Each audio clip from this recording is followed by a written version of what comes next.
Hey everybody, Edo here, and this is Warehouse 51, published by Funforge. I picked it up at Origins because Bruno Faidutti is one of my favorite designers, but he designed this with Sérgio Halaban and André Zatz, illustration Raphael Zanchetin, rules editing by Nathan Morris, and graphic design and icons by Funforge Studios. And I love his work, I love the game, so I bought it.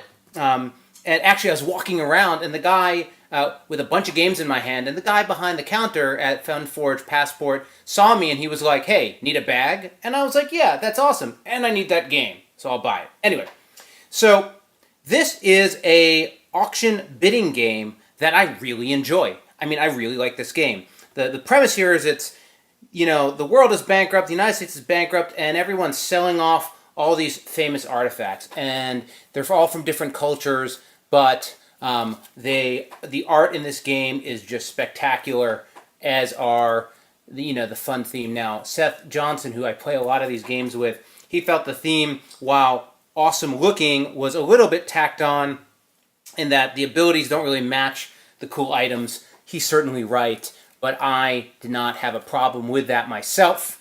And this game is like one of the best, tightest bidding games I've played in a long time. This is really good. It's gotten mixed reviews from other people, but boy, I like it. What you have is these pretty awesome player boards. You're each going to be a player, no real significance other than awesome character art. And on them, you'll notice that it lists out the number of each value card in each of these stacks. They're a little bit different. And the scores and bonusing. Basically, you're trying to get these relics, and you score majority gets the most points on each color. So you're trying to get, the most colors, the most relics. You get some bonus for extra gold, and then for sets of one of each type. The thing is, there are all these counterfeit versions of the relics, and you set the game up with the 4 decks in the middle, but then between each set of players, and there's more players as you go around, and the numbers change, but essentially you might put 2 or 3 of these counterfeit cards between each player.